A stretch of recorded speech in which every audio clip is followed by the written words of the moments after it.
Hello friends. Today I plan to talk about the impact of the internet on diplomacy. But let me begin with a story. In the 1960s, when Lord Palmerston was the British Foreign Secretary, that is to say the Foreign Minister, when he received the first telegram sent to London from an embassy, he said, "My God, this is the end of diplomacy." It was an exaggerated reaction, but he was right in a way. It was the end of one age of diplomacy. That was the age when an ambassador sent a message from his embassy to the Foreign Office in London, and the message would take 3 days, 5 days, 8 days, or in some cases a month to reach. And the instructions based on that message would take a similar time to get back to him. So the diplomat was then a trusted official who knew the mind of his government and who could speak with some authority, but never total certitude in terms of what the foreign ministry at home would accept or not. Now, thanks to the internet, we have instant communication. There is, to use the technical term in communications technology, there is no latency, a gap between the dispatch of a message and its receipt by the person who is the intended recipient. And that changes a lot. For one thing, it makes communication much, much heavier, much more dense. And that's my first point, the major impact of the internet on diplomacy.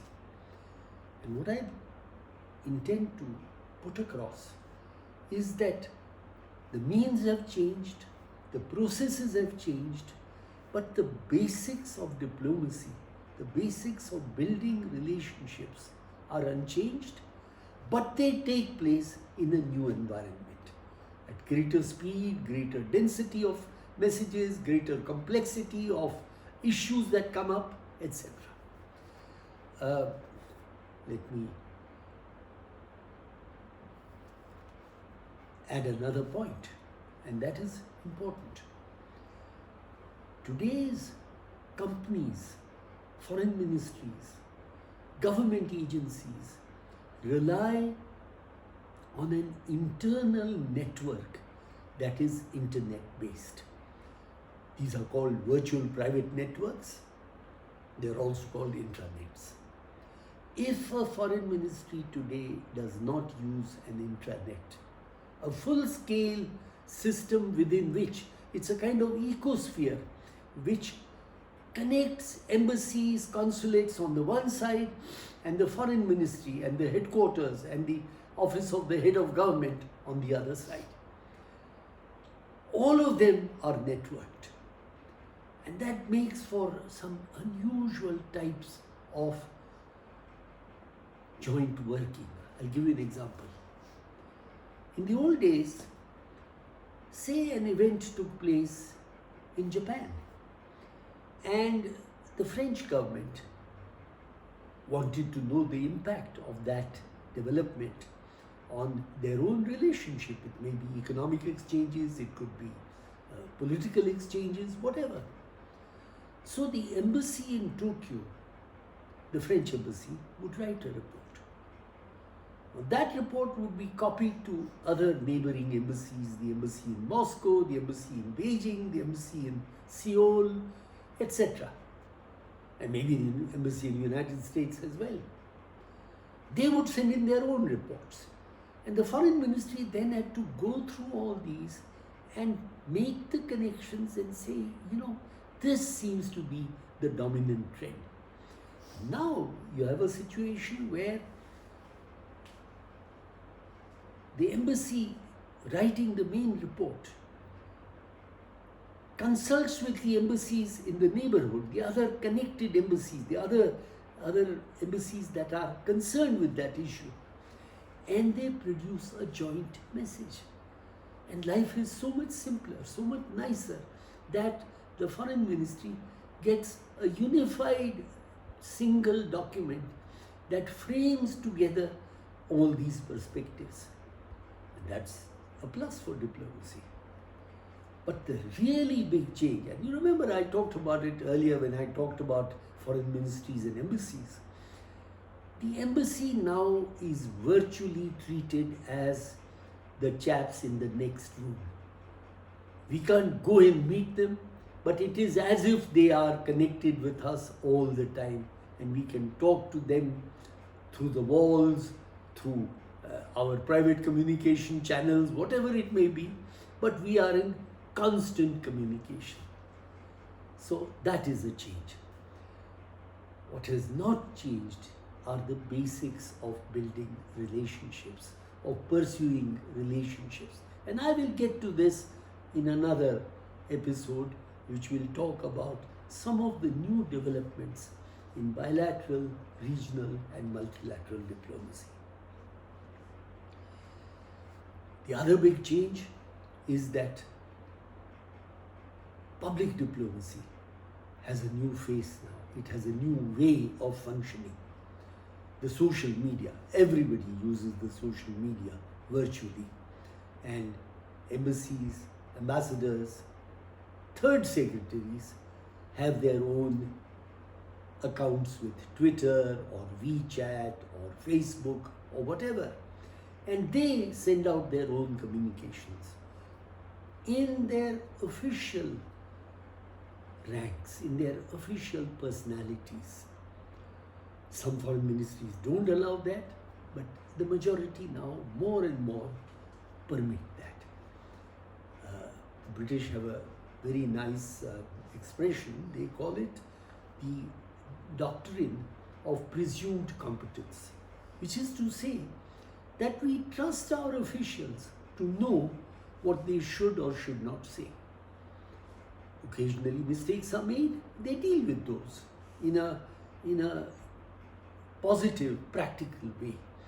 And they've found usually that when somebody oversteps the boundary in their communication on official issues, when that happens, it is really a matter of better training, of improving the training process. Then there are countries where people say, no, everything must go in the name of the ambassador. That's an old-fashioned way of dealing with things. It doesn't really use the resources of the embassy, and necessarily those countries suffer a little bit in their public diplomacy outreach. But everything is not perfect. A small embassy, a small country can produce a video on its tourism attractions, on its volcanoes, on its fabulous bird life, on its beaches, its mountains, and that can appeal to a lot of people. And it's almost at zero cost, just the cost of making a video, which you can make locally, because everybody today has a phone that is almost as good as some of the very best cameras that you can buy. And that is a reality also, by the way. I say this as a photographer. But there is a new set of dangers. If every person with a phone is a news producer, a broadcaster with a global reach potentially, then anybody can produce false news, can start rumors, can distribute disruptive, hurtful messages to people in another country, to communities, to segments of a certain religious or a linguistic group, whatever it may be. And then we see, and there have been so many concrete examples, where the political process becomes a target by countries that have the intention of manipulating outcomes of elections. You would have heard of the Oxford Analytica case, where a company was selling addresses and names and information to those who were engaged in this kind of activity. So these are among the dangers. Another danger, the algorithms used by some of these social media mechanisms tend to polarize views. So clusters form of people with similar, near identical views. That means that the people in the middle are kind of pushed to one side or the other. And democracy, political processes in open societies depend on those who occupy that kind of a middle ground. Polarized groups are not really the best pillars for a democracy. That's a big point. It's something worth thinking about.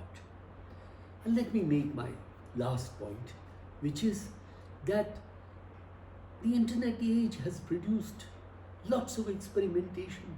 Some of it works, some of it doesn't. You might remember there was some years back, people came out with the notion of virtual embassies. And said, who needs a physical embassy? We just create an embassy in cyberspace. People will visit this embassy and they will collect information from it. Not so simple, because embassies are not just disseminators of information. They are promoters of relationships, and promotion, mutual confidence building really does require personal contact. It can't be done at a distance. Yes, if you are friends with someone, if you have a good connection with someone, you can use the internet to remain in touch, but you still need some personal contact, some relationships.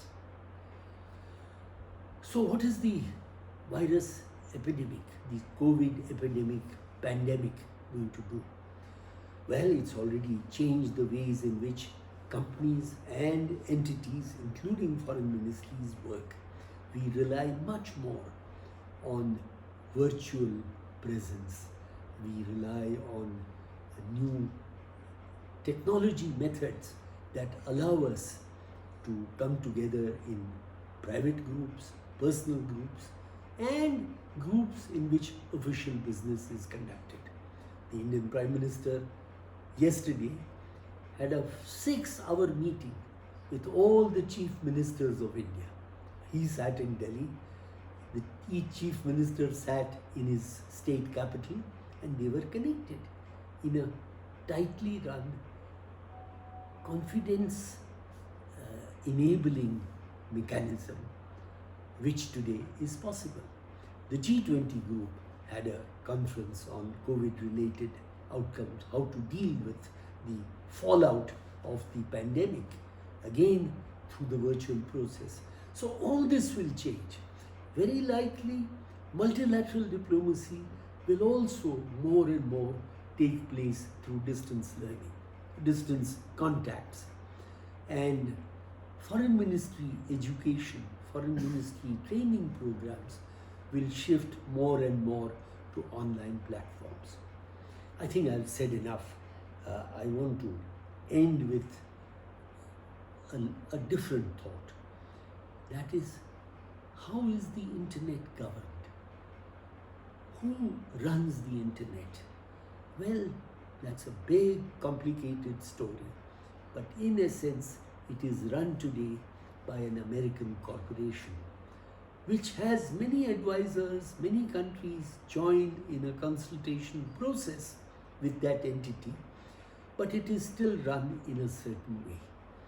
There are countries that want an international convention on the internet. This is under debate in all kinds of groups, including the United Nations. I don't think it will happen in a hurry, but this is something worth watching and observing. But the fact is, the internet is part of our everyday life today. Thank you very much. I hope you liked it.